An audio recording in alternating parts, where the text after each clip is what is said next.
I'd like to call to order the June 30th meeting of the Chagrin Falls Board of Education. Ashley, please take roll. Mrs. Bendel? Here. Mr. Bordner? Here. Mrs. White? Here. Mrs. Miller? Here. And Dr. Sabo is out. Please rise and join me in saying the Pledge of Allegiance.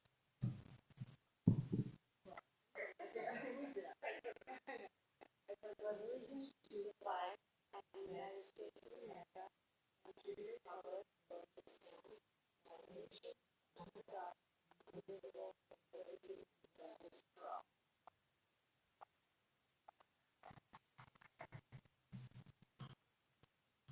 I move to adopt tonight's agenda as presented. Do I have a second? I'll second. Ashley? Mrs. Bendel? Yes. Mr. Bordner? Yes. Mrs. White? Yes. Mrs. Miller? Yes. And I move to approve the minutes from the 6/11/25 meeting. Do I have a second? I'll second. So second. Mr. Bordner? Yes. Mrs. White? Yes. Mrs. Miller? Yes. Mrs. Bendel?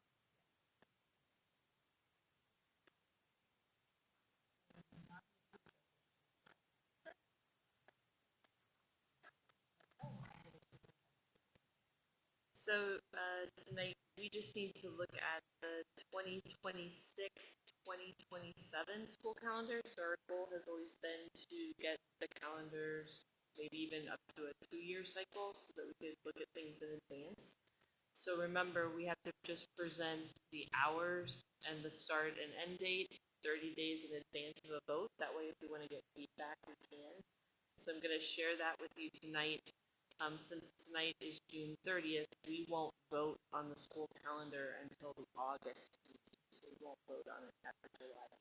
So, and there are a few things that we'll talk about that aren't on this calendar yet, but I'll explain as we go through. So, the attached calendar, 82% of our staff preferred this calendar. Remember, they get to look at 2 calendars, one's prepared by the district, one's prepared by CFEA.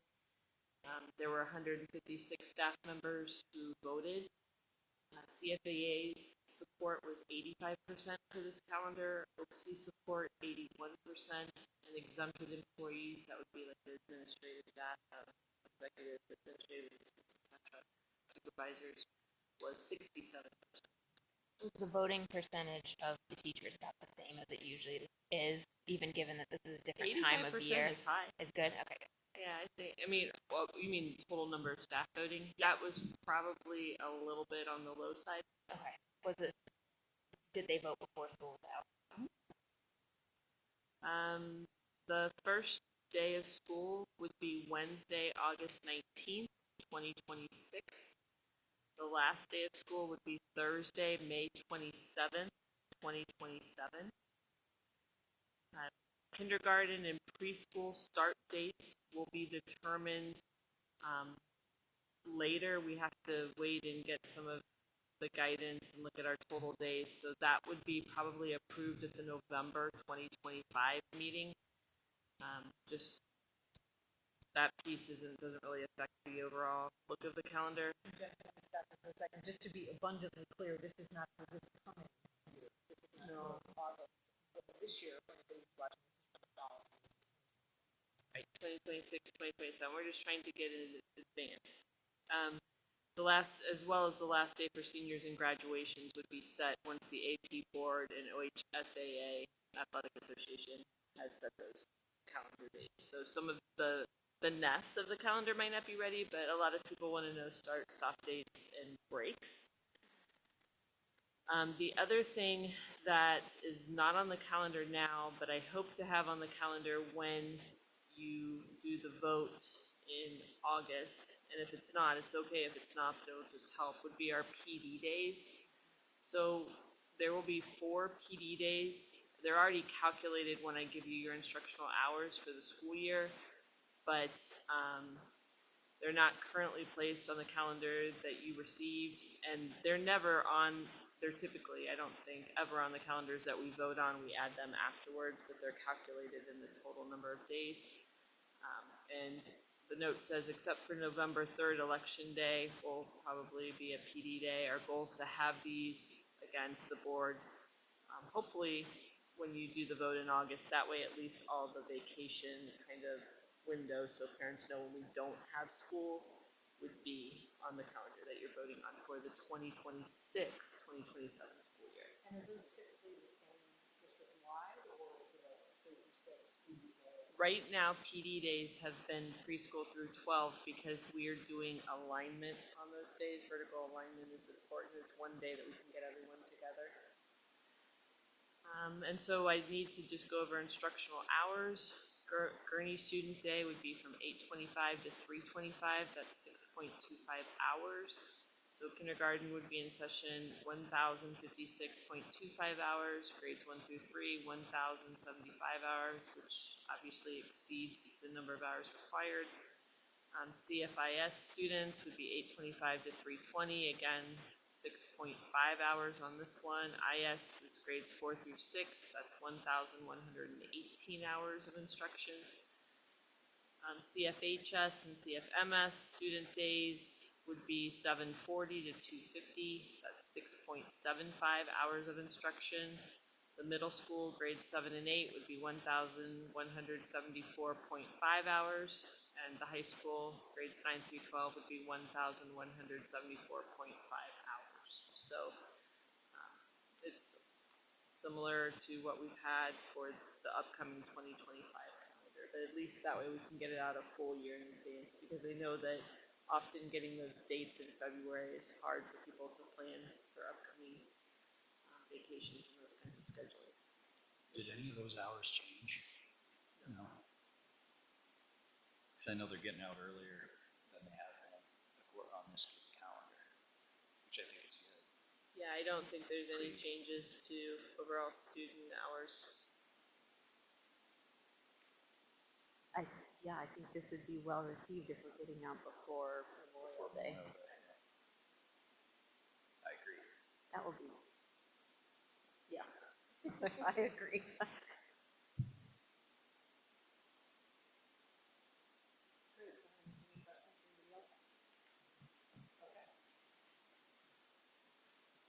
So we don't vote on this now, we vote on this now.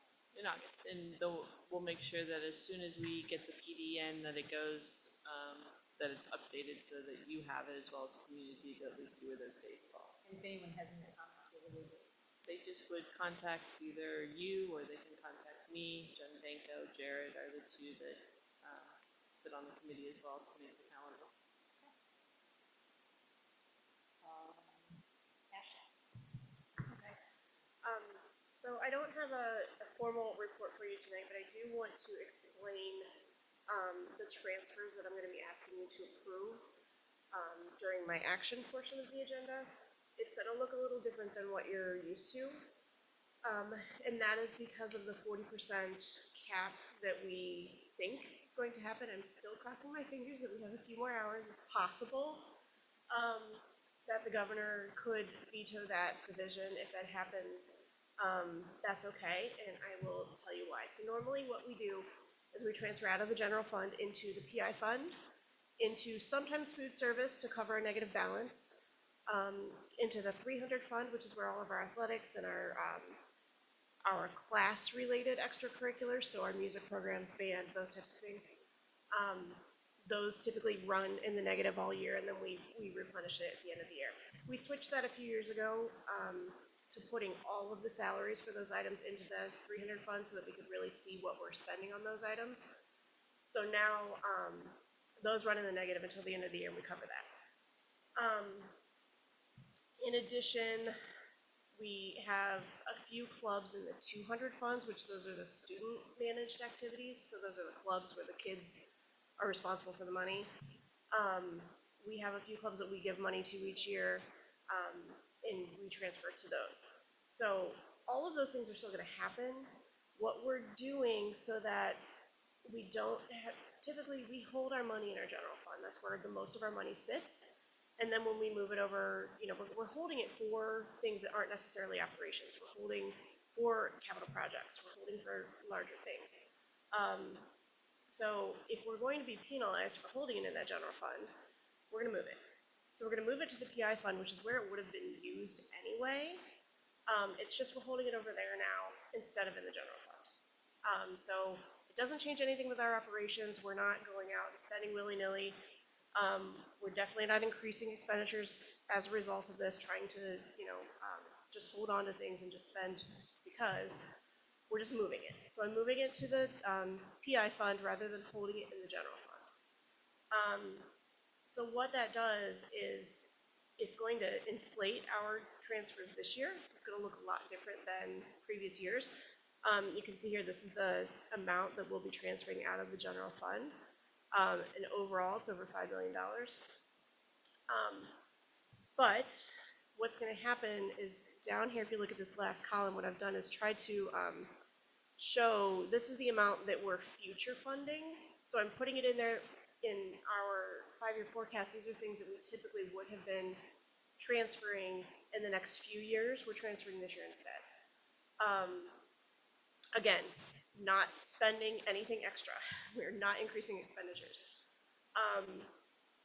The other thing we're doing is over the past several years, we have been building up money in a special cost center within the PI fund for the bus garage or the transportation facility. So it's sitting in that PI fund. Now that we have the 070 capital projects fund, I'm taking the $2.5 million that is currently in the PI, I'm transferring it out of the general, because I can't legally transfer out of the PI. So I'm transferring it out of the general into this 070 fund. Then down here within I colored this different because these are intra-fund transfers. Within the PI, I'm gonna take the money that was in that special cost center for the bus garage and just move it into the regular PI. We're allowed to do that because it's within the same fund, so we don't have to, this you don't even approve. It doesn't require board approval because it's all within the same fund. So we do a lot of these things when we open up like a new grant year or we open up a new cost center for a principal's fund or something, and we'll transfer something out of one cost center into the other. It's all within the same fund, so we're allowed to do that. So what I'm doing here is pulling this out of, so down here in this lighter orange section, pulling this 1.96 out of the bus garage PI and putting it into the regular PI. The $40,000 that we typically fund to the stadium, I'm doing the same thing. I'm just pulling it out of this because there's money sitting here that this is all within this fund. So then over here, what I'm showing you is what we normally need in that PI fund is about 1.1 is what I would have transferred. Because we take that $2 million that was established several years ago, we trend that up each year, like a couple percent, depending on how much costs have gone up. And we say, okay, we need to fund our PI fund a little over $2 million. Well, we have that inside millage that goes in there. So I take whatever the difference is between the amount we need to fund and the amount that the tax is covered, and then we transfer the rest. So it would have been 1.1 this year. So I'm overfunding that by the $800,000 here. And, okay, I can. So typically in our PI, we fund it to a specific amount. Several years ago when we did our first capital plan, it was determined that in order to maintain our facilities, we need $2 million. That was 7 years ago. Right. Right. So what I've done is clearly $2 million 8 years ago isn't what it is today. So we trended up a little bit. I think I increased it like 1 to 2% each year. So we're at about like 2.3 that we would want to go into that fund. We have the inside millage on our taxes. We have 1.5 mils of our taxes goes directly into the PI fund. It's about $1 million or so. So I take the difference every year and transfer it from the general fund and put it into the PI fund to fund the difference so that we get to that $2 million amount that we have determined we need. That we've dedicated, right. And can you remind me that once something is transferred into the PI fund, it can never be transferred out? This is like a permanent transfer one time. So that's why I'm moving this bus garage project into the 070, because we've just been kind of socking money away to hide it, or not to hide it, but to put it in there, to put it so that we know that, it's not sitting out here in this PI, we're not spending it out of our normal PI, it's off of there. Yes. Right. We're gonna spend it on the bus garage, but we're not required to spend it on the bus garage just because it's a sub. Correct. Correct. So we have put it in there so it doesn't appear in our balance when we're looking at, here's what we want to do to all of our facilities this year. Here's how we want to spend our $2 million. So that somebody who's looking at this doesn't say, well, you actually have $4 billion. Well, we do. We have $4 million sitting there, but $2 million or $2.5 million of that is for the bus garage. And that's so that we do this for larger projects like this, so that number one, we don't have to go for debt. And we don't have a huge expenditure at once that's really gonna hit our taxes and make us go back for a levy for something. Well, and this is an issue with any funded, state-funded entity. It is very tempting to not maintain the buildings. It is very tempting to push back. Right. Next, I will say about my own house, since I'm now looking at my roof and my building and all of those things. It is very tempting to say, oh, we can go in every 6 months, we can go in every year. And I think it was when, this was before my time, but I think it was when the remedial school was renovated, the determination was made that it would be a really good idea, given the age of our other buildings, since we were asking our taxpayers for the bond and for the levy there on that building, if we did a really good job of maintaining it. It's cheaper to spend a little bit each year than to put it off and put it off and put it off and then spend a lot. So what we've been doing for this bus garage project, which we know is coming, it's been coming, we know it has to happen at some point, rather than asking the taxpayers to pass a levy to cover it, we've been socking away a little bit of money every year, so that eventually we'll have enough and we'll do the project. So that has been occurring within a special cost center within the PI. Now, I'm gonna pull that out of that special cost center and just put it in with the regular PI. So clearly, since I've just told you we only need $2 million a year, and there was over $2 million in that already, I'm overfunding the PI for the year. I'm giving the PI fund more than it needs this year, so that the next couple of years, you're not gonna see those same transfers. You're going to see, if you were to look at my 5-year forecast and say, okay, Ashley, you were gonna transfer $2 million, these are very round numbers, 2, 2, 2, 2, now you're transferring 4, 0, 0, 2, you know. So that overall, we're going to end up in the same place, it's just we're getting there sooner. And we're not spending money fast. Correct, you're definitely not spending any more money. So this $2.3 million here is what is the extra transfer that had, an hour ago, I found out that the budget was passed and that Governor DeWine had vetoed this provision. I would have said, okay, we don't necessarily have to do this now. Doesn't hurt anything if in 2 hours he vetoes this. It doesn't hurt anything for us to make these transfers. We're holding it in a different fund than we would have initially. And the money we know we spend based on past experience, and we have dedicated and committed to our taxpayers that we will spend this money every year to maintain the building. Yes. And the return on sitting on that money is all the same. It's all the same. All of our money is pooled into bank accounts. We don't have separate bank accounts for each fund. So yeah, the interest that would be earned is all the same.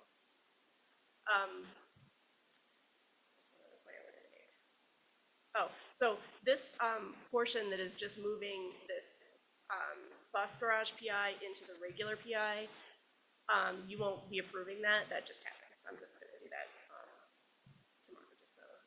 just so that I'm being abundantly clear. I want everybody to understand, because if you were to look at what we said we were doing in the 5-year forecast in May versus now, it's going to look like our fund balance is a lot lower. And that is because we're transferring extra money into these accounts that we will not now transfer next year. So I'm gonna inflate our expenditures this year, they'll be deflated next year. So it all evens out. Okay.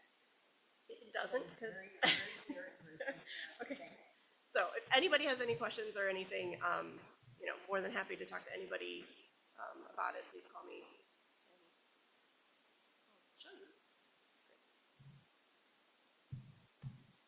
And we'll revisit that again. Yeah.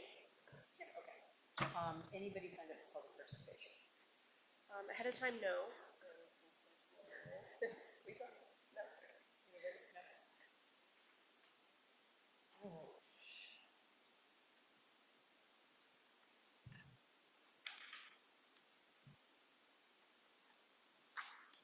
So I have, okay, so I'm gonna switch to superintendent recommendations. I move to approve item 6.01. This is a motion to approve student course fees for 2025-26 as presented. Do I have a second? I'll second. So I just want to point out, if anybody's looking at the detail and comparing to prior years, we really made an effort this year to not just get these down, but to get them more consistent. So that, you know, if you're not paying, I don't know, I don't know what the numbers were, but you're not paying $20 in fourth grade and then $70 in fifth grade. We're trying to get them much more consistent and uniform. So yeah, so these are items that a student would use that we would otherwise have them bring in. So if we get better pricing because we buy in bulk, and then we ensure that every student has the same. So that fund is actually called the Uniform School Supply Account. And it just ensures that every kid has the same thing so that when we're instructing and doing things, we know what everybody has. They have the supplies that we want. And this does not include anything Chromebook or technology. It's just consumables. This is just the consumables, correct?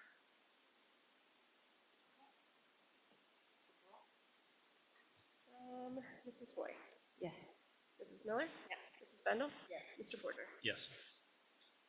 I'd like to make a motion to approve the handbooks for Gurney, the intermediate school, the middle school, and the high school as presented. Do I have a second? This is for 2025-26. I'll second. So this was a fabulous process, just to be frank. Because of Neola's, we went to Neola policy and then Neola guidelines. We had the opportunity to realign all of the handbooks for the entire district, and not only align to guidelines and policy, but to align to be more of a district vision and a district feel. And so we spent time doing that, probably starting about the end of March. And when all that came together at our administrative, when all the team comes together after school's out and starts working, then they had a full day training. And we actually went through the handbooks and learned what the differences were and talked about things that might have changed, talked about the key, maybe law changes that we needed to be aware of. And just, I felt like it was the most productive process, at least in the 4 years I've been here, for getting handbooks ready to go and aligned.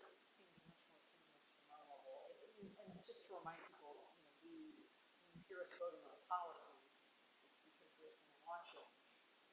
And with policy changes, and there's these big legal changes, all of that gets flowed through to the buildings, to our handbooks, to our students, because a lot of those impact our students. So it seems like something that should be the same every year, just a few little changes, but at least in the 4 or 5 years that we're doing this, it's been like a curve going straight up. I mean, the number of changes that are happening legally that then impact the handbooks, it's a lot of work to do. And they even just look and present so much more aligned than I've ever seen them before, so that's great. Great. And we're doing the forms, so forms we're almost there. That's great. And those need to be done by August. Soon, right? I think it opens in July. Okay. And do we send an email out on that, or how do we? Okay, so people can. Absolutely, they'll be invited to go ahead and get everything started. That's great. And is that when the fees get paid too? Okay. Okay. Mrs. Miller? Mrs. Bendel? Mr. Porter? Yes. Mrs. Foy? Yes. I make a motion to approve item 6.03, which is an update to the job descriptions as presented. Do I have a second? I'll second. Another exciting time. Just working to get everything aligned and making sure that the descriptions are matching the actual work being done, because we did do a lot of realignment this year, especially in the administrative central office pieces, and making sure that the titles are correct, making sure that the duties, the jobs, the responsibilities are correct, days work, those kinds of things. So this should be the tail end of those updates and should put us in a really good place to start August. Sorry, any questions? Mrs. Bendel? Yes. Mr. Bordner? Yes. Mrs. Hoy? Yes. Mrs. Miller? I make a motion to approve item 6.04, which are staff resignations as presented. Do I have a second? I'll second. The only thing I'll mention on this piece is that since we do have some late resignations, especially for teachers, this means that we'll need to have a special meeting probably the second week of July, just to be able to get candidates approved. The positions have been posted, and the process has started to review applicants, so. But this is the time of year that these kinds of things happen. Correct. Sometimes special ones. Ashley? Mr. Bordner? Yes. Mrs. Hoy? Yes. Mrs. Miller? Mrs. Bendel? I'd like to make a motion to approve the certified teacher contracts contingent upon all requirements as presented. This is item 6.05. Do I have a second? I'll second. The only thing I'll mention about the hiring process in general is that we're really starting to take that collaborative nature of multiple administrators looking at applicants and looking at people versus where we used to do it in the silo of a building. And so I think that that's been really positive to be able to look at common expectations. Again, the vertical alignment, you'll hear us say that we're really striving to be a school district instead of a district of schools. So that we have this alignment and vision for what our, in this case, it looks closely teachers should be. Mrs. Hoy? Yes. Mrs. Miller? Mrs. Bendel? Mr. Bordner? Yes. I move to approve the following certified staff for additional hours as presented. This is item 6.06. Do I have a second? I'll second. Mrs. Miller? Yes. Mrs. Bendel? Yes. Mr. Bordner? Yes. Mrs. Hoy? Yes. I move to approve the following certified staff for student teacher stipends as presented. This is item 6.07. Do I have a second? I'll second. Ashley? Mrs. Bendel? Yes. Mr. Bordner? Yes. Mrs. Hoy? Yes. Mrs. Miller? I'd like to make a motion to hire classified staff contingent upon meeting all requirements as presented. Do I have a second? I'll second. Ashley? Mr. Bordner? Yes. Mrs. Hoy? Yes. Mrs. Miller? Mrs. Bendel? Yes. I'd like to make a motion to approve classified staff for additional hours as presented. This is 6.09. Do I have a second? I'll second. Ashley? Mrs. Hoy? Yes. Mrs. Miller? Yes. Mrs. Bendel? Mr. Bordner? Yes. Item 6.10, I'd like to make a motion to approve an exempt staff employee contract with Catherine Fracke, Executive Assistant to the Superintendent, effective July 7th, 2025 through June 30th, 2026, contingent upon all requirements being met as presented. Do I have a second? I'll second. So maybe just one comment. When this position opened a few years ago, we had 3 applicants. When it opened this year, we had 31. So we screened 11 applicants for this position. So that was pretty exciting too. I just know that our messaging and the way that we're recruiting, and it's working. And so we had some really talented applicants. Now, this is not a new position. Oh, it's This position has been filled in for 3 years. And it's actually, maybe we could just talk for a minute about the revamping of this position. So for, when I first came, this was just an executive assistant to the superintendent. We changed it to the superintendent's office. So instead of having to have administrative support individually for all the directors or people in central office, we divided the executive assistants to be able to serve multiple people. So this person, instead of just serving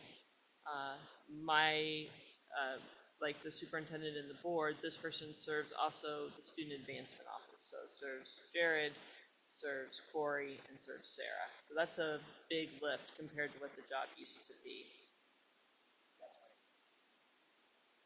Any questions? Ashley? Mrs. Miller? Yes. Mrs. Benda? Yes. Mr. Porter? Yes. Mrs. Foy? Yes. Item 6.11, I'm like make a motion to approve the presented coaches and volunteers for fall high school and middle school athletics contingent upon meeting all requirements. Do I have a second? I'll second. Ashley? Mrs. Benda? Yes. Mr. Porter? Yes. Mrs. Foy? Yes. Mrs. Miller? 6.12, I'd like to make a motion to approve the following volunteers for high school band camp contingent upon meeting all requirements. Do I have a second? Second.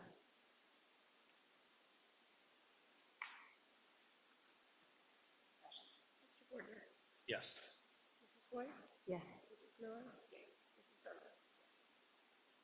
I'd like to make a motion to approve the presented community education staff and summer programs contingent upon meeting all requirements. This is item 6.13. Do I have a second? Second. Ashley? Mrs. Foy? Yes. Mrs. Miller? Yes. Mrs. Benda? Mr. Porter? Yes. Item 6.14, I'd like to make a motion to approve the following community education staff payments based on program registration. Do I have a second? I'll second. Can you just explain what that means based on registration? For the community ed, So we don't pay these unless they're in schools, correct? correct. And they set the programming and the rates and those pieces. Ashley? Mrs. Miller? Yes. Mrs. Benda? Yes. Mr. Porter? Yes. Mrs. Foy? Yes. Item 6.15, motion to approve the following staff as chaperones for the 2026 World Language China trip contingent upon meeting all requirements as presented. Do I have a second? I'll second. These are great opportunities for students. So we're excited when they can happen. Yes, when we did a trip, it's been a while since For the China trip. I hope it happens more frequently than that in the next few years. yeah, it's exciting. Mrs. Benda? Yes. Mr. Porter? Yes. Mrs. Foy? Yes. Mrs. Miller? Yes. I'd like to make a motion to approve the contract with Jostens Inc. to produce the middle school yearbook for the 2025-2026 school year as presented. Do I have a second? I'll second. Can I make a suggestion too, that maybe we take the opportunity to have the yearbook be put into one of those beautiful one-page graphics that Erin makes about like all the back-to-school dates and all the end-of-school dates. Because I know as someone who has kids in 3 schools, the yearbook deadlines are all different. And I did it this year. I bought 2 kids and then I forgot the third one because the first 2 had deadlines in December and the last one had deadlines in February and I completely forgot. I checked it off in my head that yearbooks were done. So I would love to see that all in like one place, when the deadline is, what company it's through, so you can check if you've done it yet or not, all in one place would be so great. You can bought still get 2 them, one you year. know. You can call the company. and we'll get you that. That's what, Yes. I know, January. thank I did goodness that for once that. too, No, and I I, found out I could. yeah, Or thank take the goodness. extra from the parent who bought 2 because for Yes. Right, bought exactly. twice, 'cause I did that one Just year. as likely to do that, yeah. But yes, that's a great idea. And in a perfect world, I mean, we can talk later about why different schools would have different contracts with different providers. That, I think they're just really different I think they're formats. just different dates. okay. But yes. It's not different dates, it's Jostens and then. Oh, was there another one too? Is there a second? Yeah, Okay. And that's, There's at least two, if not three. that's perplexing to me. Yeah, Okay. It's the Kavanaugh deserves pictures. yeah, they do that too. Oh, and they also do very Because she had, that's the one she forgot. phone calls with them. Got it. They're lovely. Got it. Okay, so. In the meantime, let's vote on Justin. Yeah, Mr. Bordner, Yes. Mrs. White, Yes. Mrs. Miller, Yes. Mrs. Wendell. Yes. I'd like to make a motion to approve the contract with the ESC of Northeast Ohio to admit students as presented. Do I have a second? I'll second. Jennifer, can you just explain what this one is? So it's services provided by the ESC of Northeast Ohio for a student based on needs. Okay. So that is deep as I can go. Okay, Ashley. Mrs. White, Yes. Mrs. Miller, Mrs. Wendell, Yes. Mr. Bordner. Yes. I'd like to make a motion to approve the contract with Schlechty Center Standard Bearer School District Network Agreement starting July 1st, 2025 through June 30th, 2026 as presented. Do I have a second? Second. So we have been part of the Standard Bearers Network. I believe this will be year 2, year 3. Okay. So year 3, it's basically our network for all of the professional development for, right now we've been using it for principals, directors, central office, and all of the coaches. And that's instructional coaches. And we're able now to expand that even out to teachers. They work with our strategic plan. They work with, we work with other districts from across the U.S. who may be similar, more similar. We are able to do very high quality professional development. We just came back from a conference. We're also able to present. I think that the value of this PD is nothing like we're able to get locally, just because of the ability to network with different schools from across the country. We've made connections. Several of our directors and assistant superintendents have been invited to go visit other schools. Presented. And we just presented. So I don't, Mike, anything you have about the network?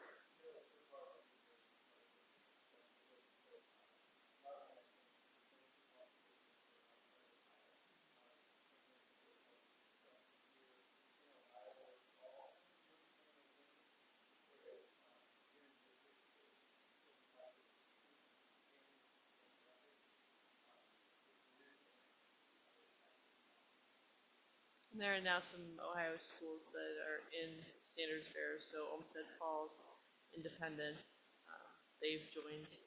So now we have a little bit of an Ohio network as well, which is interesting to be able to talk with them and talk about some different state things that might be happening and impacting schools and our requirements, if you will.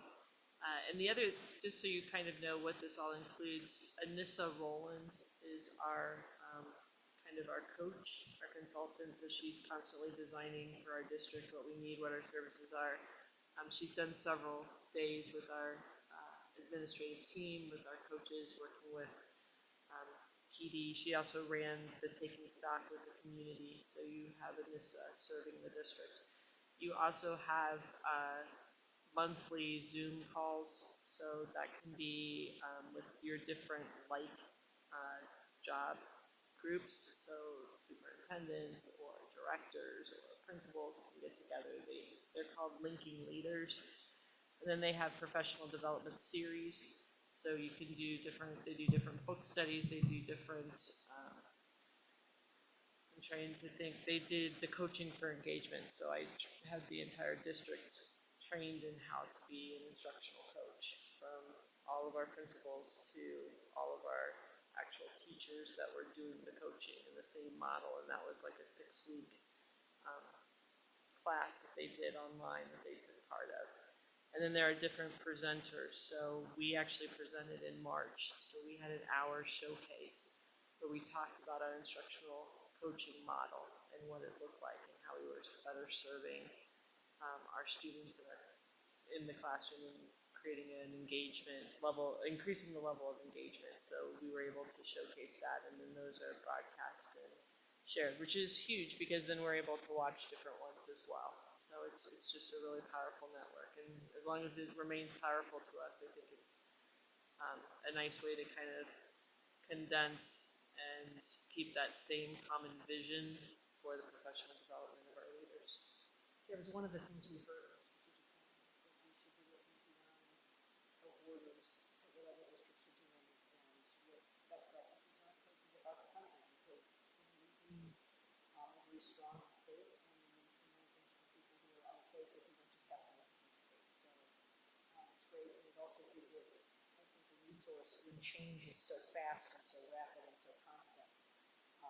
So we're not spending money and constantly trying to reinvent the wheel ourselves. And they also serve boards of education. We've not leaped into that yet, but that's part of the whole service of being in the network as well, is that they have a network for boards of education. So just something to think about. I think it's valuable. Great, thank you. Ashley? Mrs. Miller? Yes. Mrs. Kendall? Yes. Mr. Gardner? Yes. Mrs. White? Yes. Okay, I move to approve the contract with Summit ESC for 9 days of personalized learning consulting services as presented. Do I have a second? I'll second. So this is just, we had a contract for Jake Miller last year for 80 days. We approved the initial contract in June, the first June meeting, but it was a reduced number of days because the districts that are partners in Summit County had the rights to have his days first. 9 more days freed up, which got us closer to the 80 days. So we went ahead and we'd like to get those 9 extra days because he's valuable to our district. That's all that. That's why that's another. You're not getting another like 90 days or something. We're just trying to get the complete contract. So that's what happened. Those days freed up. Mrs. Kendall? Mr. Gardner? Yes. Mrs. White? Yes. Mrs. Miller? Yes. Okay, item 6.20, I'd like to make a motion to approve the contract with Abra for data services as presented. Mike, did I pronounce that correctly? Abra. Okay, do I have a second? I'll second. Mike, since you're here, you want to tell us what this is?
What's the training like going to be for staff?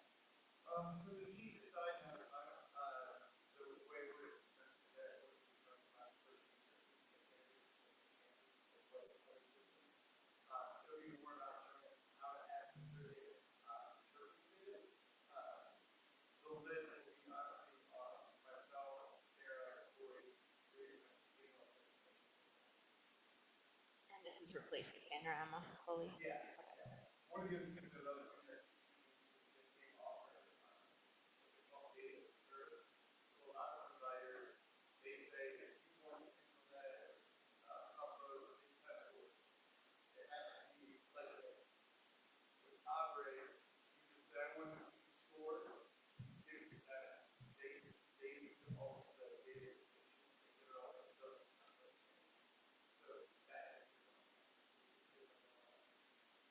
And can you tell us whether this is a 1-year or 3-year contract?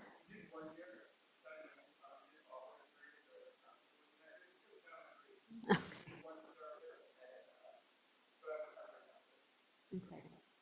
So something that's being used in-house, is it something that we're using to report data to the state or to? Just helps us be data informed in our decision making, so we're able to compile data from different sources from what we have. It will help put that all together to give us more complex pictures, if you will. And teachers will have, obviously have access to data that they actually design. It's huge because it can take all the systems and this may not be 100%, but we're able to reduce some things as well. So some of our other platforms like Panorama, we're able to reduce and refine, which will be nice. Will there be any parent interaction component? There was a little bit of that within Panorama.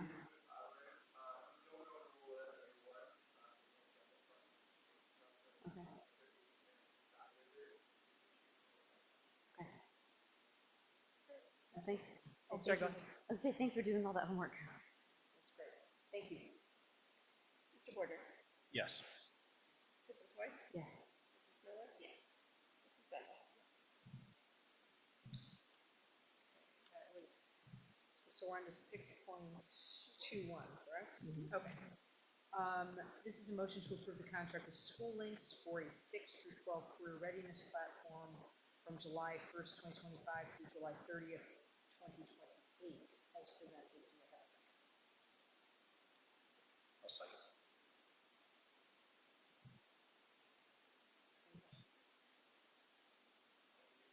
Yeah, that'd be great.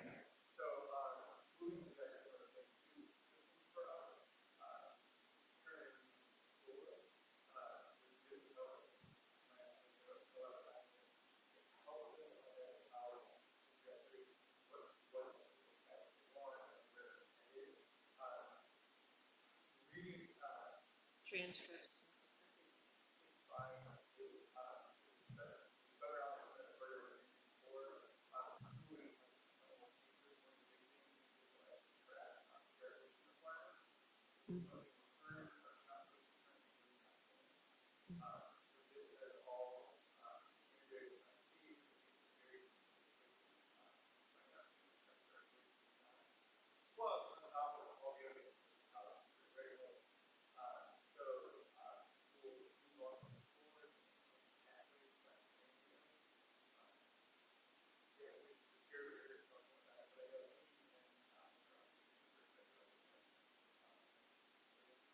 So, again, I'll ask the same question.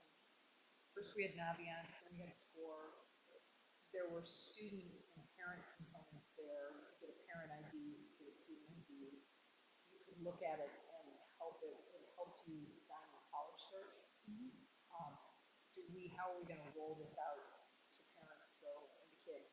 So what you're going to see at the July special meeting is the SCORE contract, because we need to sustain seniors on the platform for what they've used. That makes sense.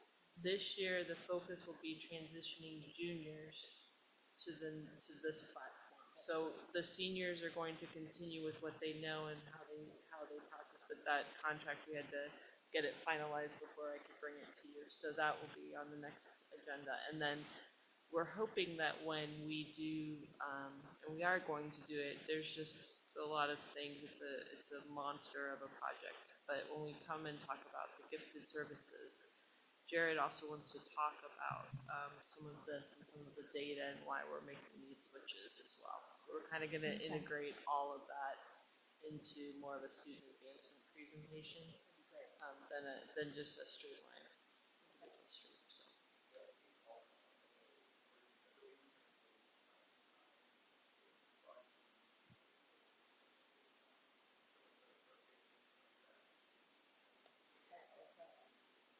Well, I don't know if we still do this, but if we do we still first?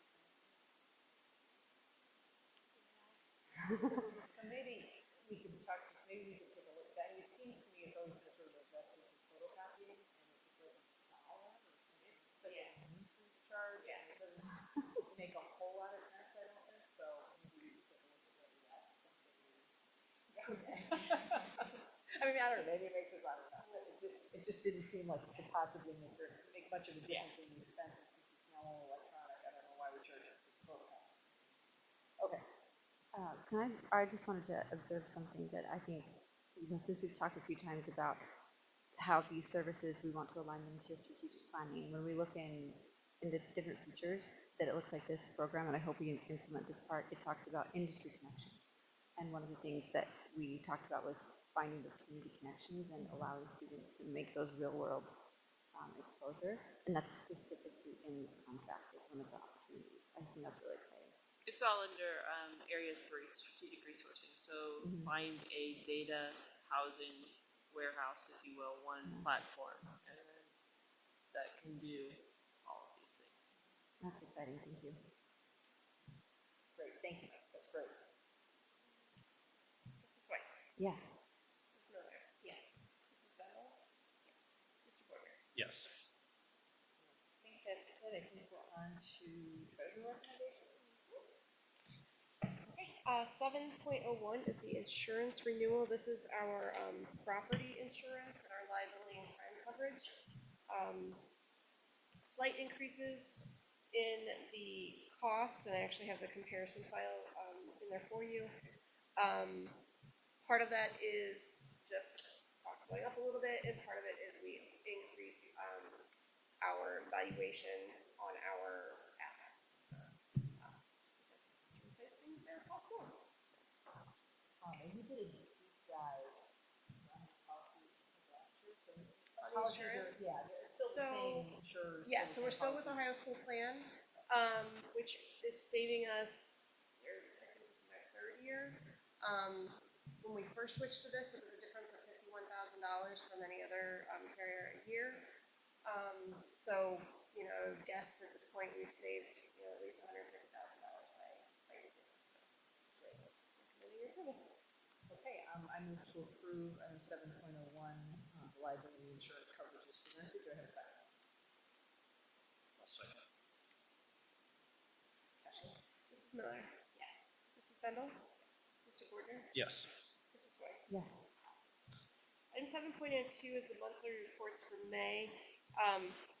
Not gonna cover those individually just because, we've spent so much time talking finances lately. And I'm gonna go through June at the July meeting, and I'll have a more comprehensive, review of the whole year. And by then, because in the next 4 hours, the budget will be signed and, I'll be able to tell you what's gonna happen in the future. I'll cover that then. But they've been on there, so I assume, like, staff. So I'd like to make a motion to approve the monthly financial reports for May as presented. Do I have a second? I'll second. Mrs. Bendel? Mr. Gordner? Yes. Mrs. Boyd? Yes. Mrs. Miller? Okay, item 7.03 is the transfers. These are the inter-fund transfers for the year. This is what I covered earlier in the meeting. This is the inter-fund, not the intra-fund, so those are not on here. And then the capital projects fund is separate because that is going into a separate fund. It requires a separate resolution. So this is just the transfers from the general fund into the other funds. Okay, I move to approve the inter-fund transfers as presented. Do I have a second? I'll second. Steve will second. Okay, Mr. Border. Yes. Mrs. Foy? Yes. Mrs. Miller? Yes. Mrs. Bendel? Yes. Okay. 7.04 is the interfund advances. So transfers, the nature of a transfer is it goes to the fund and it stays there. Advances, it comes back. So these are advancing out of the general fund for right now. We will close the year so that all of these funds have positive balances. Then we will bring that money back to the general fund. So these are temporary in nature. The reason we do some of these, most of them are negative, just they're temporarily negative. So all of this federal grant funds, we have to spend that money first, then we get the money from the feds. But so we carry a negative balance often. At year end, however, it's a citation. So we do this so that we don't have the negative fund balance, so we don't get the citation, and then we'll move it back. Another year. I move to approve the interfund advances as presented in 7.04. Do I have a second? I'll second.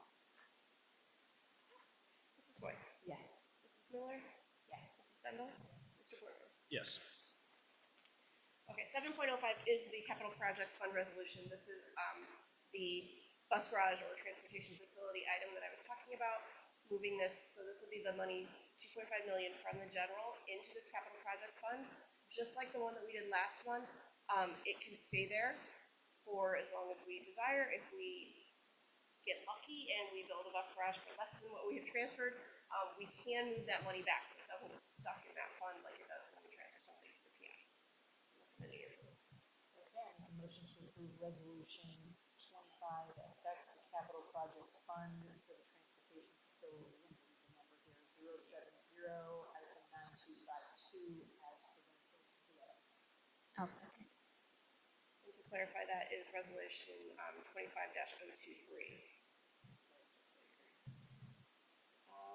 Mrs. Miller? Yes. Mrs. Bendel? Yes. Mr. Porter? Yes. Mrs. White? Yes. 7.06 is the final appropriations for the year, as attached. You'll notice that the general fund appropriation went up from what it was at the beginning of the year, and that is to cover all of those extra transfers. And then on the next one that I'm gonna talk about in 1 second, the general fund appropriation will go back there. So, for 7.06 is fiscal 25 final appropriations. So I make a motion to approve resolution number 25024. The fiscal year 2025 final appropriations measure as presented. Do I have a second? Second. Mrs. Bendel? Yes. Mr. Porter? Yes. Mrs. Foy? Yes. Mrs. Miller? Yes. 7.07 is the permanent appropriations for fiscal 26. So the law requires the board to appropriate anything that we spend. The law allows for a temporary appropriation that would just cover the first 3 months. A lot of schools do that. See a point in it, so we do the permanent one time, and we can amend as we go throughout the year if we need to. But this covers the whole year. A temporary would only cover 3 months. So this is a permanent appropriation for the year, fiscal 26. I'd like to make a motion to approve resolution 25025, FY 2026 permanent appropriations measure as presented. Do I have a second? I'll second. Mr. Porter? Yes. Mrs. Foy? Yes. Mrs. Miller? Mrs. Miller? Yes. Any other business? Do we have anybody signed up for public participation on the non-agenda? Okay. I'd like to make a motion to enter into executive session in accordance with Ohio Revised Code 121.22 for the sole purpose of the consideration of the following matters. To consider one or more, as applicable, of the checkmarked items with respect to a public employee or official. Checkmarked items are employment and compensation of a public employee or official. Can I have a second?